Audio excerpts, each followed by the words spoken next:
Começa agora a Rede Escola Notícias da Educação, a nossa revista semanal voltada exclusivamente para a educação. Nesta edição, vamos destacar a educação física nas escolas brasileiras. O nosso desejo é que o esporte também pudesse permear outras disciplinas dentro da escola. Então, por que não trabalhar a matemática com o esporte, a física com o esporte, para trazer temas que às vezes são mais conectados com a realidade do aluno. E veja também a experiência de uma escola no Rio de Janeiro, onde os estudantes também decidem. A gente está fazendo um projeto e a gente quer mudar, sabe, a escola, ter a cara da gente. E se pudesse mudar, botar mais desenhos, mais pichações, mais plantas, ia ser assim, a nossa cara, né? Em Brasília, a professora que orienta os colegas a promover uma educação inclusiva. É possível driblar as dificuldades e fazer a diferença quando você está à frente de uma escola? Ah, com certeza, Clarissa. Principalmente quando você dá atenção ao que o aluno tem para dizer e incentiva a participação dele no dia a dia da escola. Veja como o diretor da Escola Estadual, professor José Marques, no Rio de Janeiro, tem conseguido dar um novo significado à educação para os seus quase 900 alunos de ensino médio. Meu sonho de infância assim, era... Eu tinha que ser alguém, né? Eu tinha que ser reconhecido pela sociedade. Eu buscava isso desde moleque. E o que eu vou ser na vida? E essa pergunta desde o 9º ano, né? Que é o atual 9º ano, que na época era a 8ª série, eu me fazia, acordava e dormia falando, eu tenho que ser alguém, eu não posso ser mais um, né, aqui perdido em Camará, Bangu. André teve que virar o jogo na vida. De aluno problemático, se transformou em diretor de escola. E hoje ajuda os alunos da Escola Estadual José de Souza Marques, em Braz de Pina, na zona norte do Rio, a formarem um time integrado e que acreditam na vitória. Quando as pessoas têm um sonho, eles sempre alcançam. Então, ele teve o sonho de ser o que ele é hoje e ele conseguiu. Então, é a capacidade dele, eu espero me tornar também uma advogada e fazer o que eu tenho um sonho. A didática nessa escola é construída como se fosse um grande jogo de vôlei. A direção passa a bola para os alunos, que passa a bola para os professores. E sabe quem é que sai vencedor? Todos, pois jogam no mesmo time. A gente não trabalha no improviso, a gente planeja, a gente tem planejamento pedagógico, tudo isso é pensado, discutido com grupos. Mas eu acho que a escola, assim, qualquer transformação, seja ela na sociedade, na política, e na escola não pode ser diferente, que a escola é um lugar de construção de conhecimento. E se a gente não ouve, não estabelece o diálogo aqui, que é o lugar onde a gente tem o conhecimento como objeto principal, a gente não vai conseguir fazer isso em lugar nenhum. Acreditar na potência dos alunos e ampliar os canais de diálogo foram as primeiras ações do diretor quando assumiu em 2015. Eu uso demais o Facebook da escola, uso demais pesquisas, de vez em quando eu submeto um quiz para eles, para saber como é que está a vida da escola, o que eles estão pensando. Então, reuniões periódicas de representantes de turma. A escola é nossa, entende? Então, se a gente não opinar, que ele não vai conseguir fazer uma escola que seja boa o suficiente para nós, entende? Então, ele pede a ajuda da gente, ele sempre pergunta, ele quer opinião, ele quer a ajuda da gente para criar a escola, criar o que vai fazer, porque é nosso. Então, tem que ser da nossa cara. Você pode ser tudo com o jovem. Você pode faltar ali, você pode deixar de fazer alguma coisa, mas você só não pode ser com o jovem coerente. Se você falar para ele uma coisa, você tem que fazer. O modelo de gestão de André conquistou os professores, como a professora de Química, que transformou a matéria em uma das mais adoradas da escola. A química, quando ela é passada na forma de brincadeira, né? Como eles dizem, na zoação, a gente brinca muito, a interação que a gente tem com os alunos, a amizade, o carinho, a gente desmistifica, né? A gente traz eles para mais perto e eles não ficam com vergonha de dizer o que não entende. Não saberia ser diretor de uma escola que eu não tivesse perspectiva para esses alunos. Então, eu fecharia e ia embora, porque se eu não posso mudar a vida desse cara, se eu não posso dar uma oportunidade que seja para eles ser alguém como eu queria ser, então não tem mais nada para fazer aqui. Nessa escola, os alunos também têm liberdade para pensar em seus projetos e transformar esse espaço na cara deles. A gente está fazendo um projeto e a gente quer mudar, sabe, a escola, ter a cara da gente. E se pudesse mudar, botar mais desenhos, mais pichações, mais plantas, ia ser assim, a nossa cara, né? Aqui em Braz de Pina, o time já entrou em quadra para fazer dessa experiência um modelo de sucesso para as futuras gerações. Em educação, né, não tem nada a curto prazo. Educação é no mínimo 10 anos para você ver surgir algum fruto, né? Você tem que aplicar e ver os erros e acertos, reelaborar, reinvestir, pensar o que eu posso ser daqui a um ano, como é que essa escola tem que estar daqui a um ano. Isso eu penso todo dia, isso a gente elabora todo dia com o conjunto dos professores e dos alunos.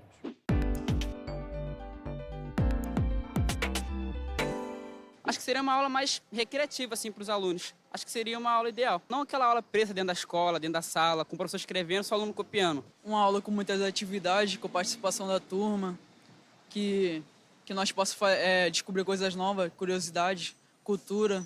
Penso como prioridade para o meu filho, seria uma escola em que o forme como um verdadeiro cidadão, em que você não apenas plante informação na cabeça da criança. Eu sonharia em ter uma aula de poesia, porque eu sou apaixonada por poesia.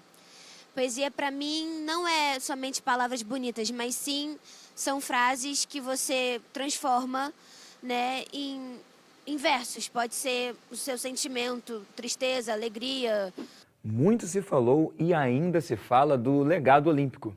E para as nossas crianças que estão na escola agora, será que esse tal legado olímpico motivou a prática de esportes? Olha, Ernesto, não sei não. Segundo o Censo Escolar de 2016, a maioria das escolas públicas não tem sequer quadra de esportes. Na prática, valem a criatividade, a garra e o interesse de professores para incentivar os alunos a fazer esportes.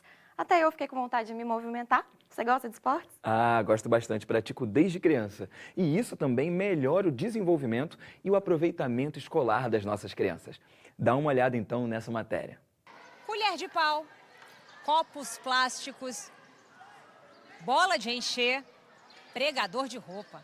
Objetos do cotidiano que nessa escola servem para praticar esportes. Vamos ver como? Concentração, foco, astúcia, velocidade, fôlego. Todas essas habilidades necessárias aos esportistas são trabalhadas nessas brincadeiras lúdicas. Cansou? Quer uma água? Mas a água aqui também é material para se exercitar. Até a professora tem que ter fôlego. Regina é a capitã desse time da Escola Municipal Rubem Berta, em Bangu, zona oeste do Rio. A professora de Educação Física mostra para os alunos que para ser um campeão é preciso dedicação e persistência. Nessa corrida com obstáculos, Regina teve que transformar a falta de recursos em criatividade. Esse aqui é o martelo do atletismo. Você pega uma sacola, coloca areia aqui com meia, aí depois é só, né, e jogar. A escola pública ela não tem muito recurso, né? Porque material é caro, nem sempre a gente consegue comprar, porque às vezes é importado. Então, algumas coisas a gente até consegue, com os próprios alunos, confeccionar. Nós já fizemos raquete de ping-pong, raquete de frescobol, fizemos taco de golfe, fizemos taco de hóquei, tudo com a ajuda dos alunos que estão aqui. Para completar as provas, os alunos, além das habilidades físicas, precisam ultrapassar barreiras, como a reciclagem e outros valores. Eu acho sensacional, porque são objetos que a gente usa dia a dia, joga fora, objetos descartáveis, e a gente pode estar utilizando para alguma coisa boa do nosso interesse. É o jogo limpo, né? Que a gente coloca toda hora, o respeito ao colega, a alegria de brincar, de jogar, que eu não estou aqui só para ganhar. Eu tenho que procurar a igualdade, né? Tem que ter coragem para fazer, que tem gente que não tem tanta habilidade, mas vai passar por tudo isso. E o que o importante não é jogar, é o brincar. O mais importante é o brincar, porque quando você brinca, além de você estar se divertindo, você está fazendo com que seus neurotransmissores melhorem a cada dia. E quando você chegar lá em cima, aí você vai usar A gente fica focado, né? Ajuda a gente a pensar também. E quando a gente faz o engraçado é que quando a gente faz esse exercício, a gente também se preocupa, porque se a gente não levar o pote, o outro também participante que tá ali não vai jogar. Então eu fico muito preocupada, eu tava jogando, mas pensando, ela também tem que jogar, então eu vou e dou a oportunidade de botar a bola no pote pro outro também poder jogar e levar para mim. E uma simples brincadeira pode arremessar os alunos na busca de uma profissão. Gosto muito de correr, já corri algumas maratonas algumas vezes, mas foi tudo muito pouco. Mas eu gostaria sim de exercer alguma profissão que tenha corrida. Eles aprendem desde cedo que no esporte o trabalho é em equipe, que é preciso coragem para o lançamento rumo ao desconhecido e que é importante aprender a ganhar e perder. Mas se estamos falando de esporte, o que é que não pode faltar? A torcida, é claro.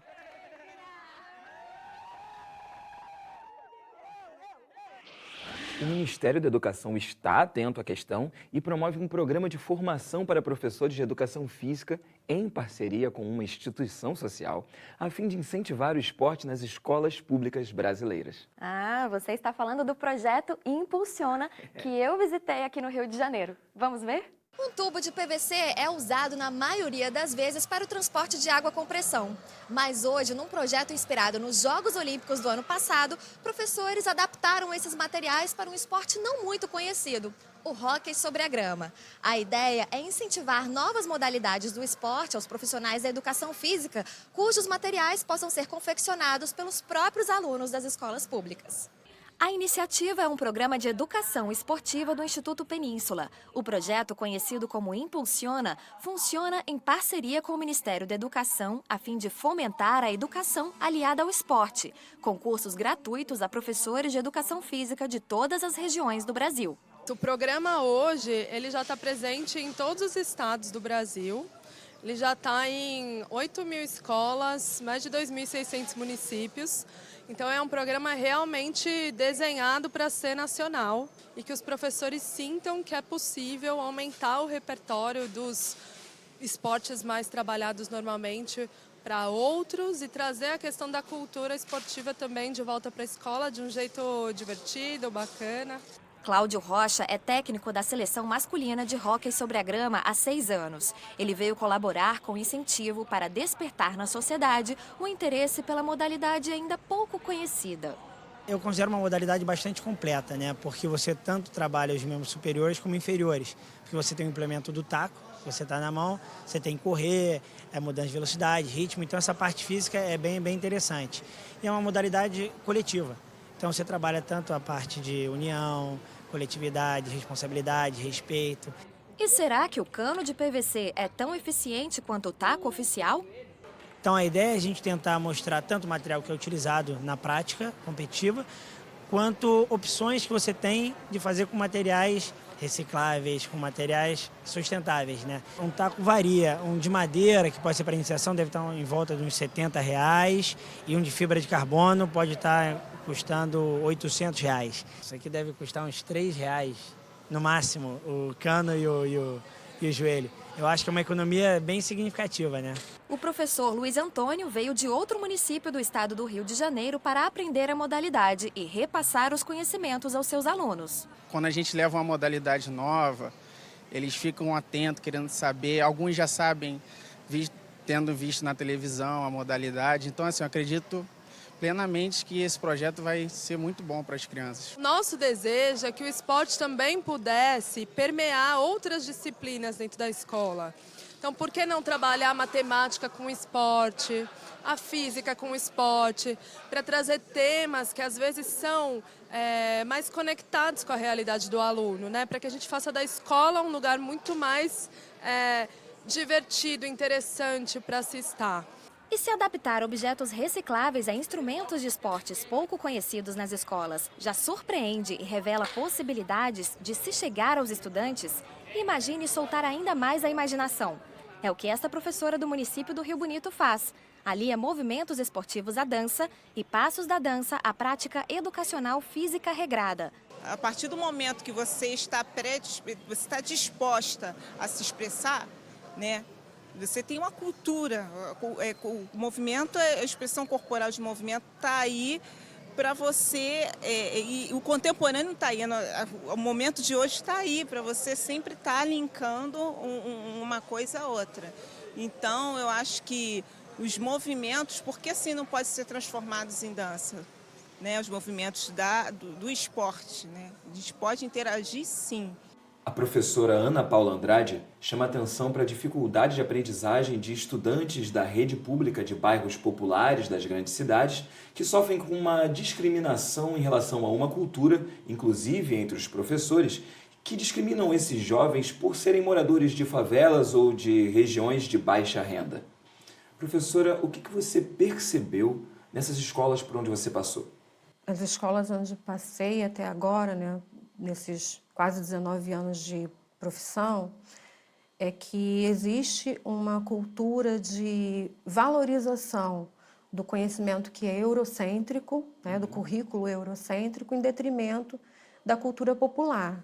Então, os jovens negros e das classes menos favorecidas, eles têm dificuldades quando chegam na escola e encontram um currículo que é totalmente voltado para uma cultura europeia. Professora, qual é o comportamento geral dos alunos quando eles se percebem discriminados? As reações são as mais diversas, né? Vai até da apatia total até a agressividade extrema. E aí a gente vê que nenhum dos dois comportamentos eles são favoráveis à aprendizagem. O que o professor pode fazer para poder intervir? O primeiro de tudo é ouvir o aluno. Tentar abandonar um pouco essa lacuna que existe entre as classes sociais, entre a classe social ao que o professor pertence e a classe social do aluno, entre a etnia do professor e a etnia do aluno, tentar aproximar esses limites e ouvir o que o aluno tem a dizer daquilo que seja interessante da vivência dele e que pode ser trazido para dentro da escola. Existe algum caso específico que relate, né, que mostre na prática esse preconceito que o aluno sofre dentro de sala de aula que você poderia contar para a gente?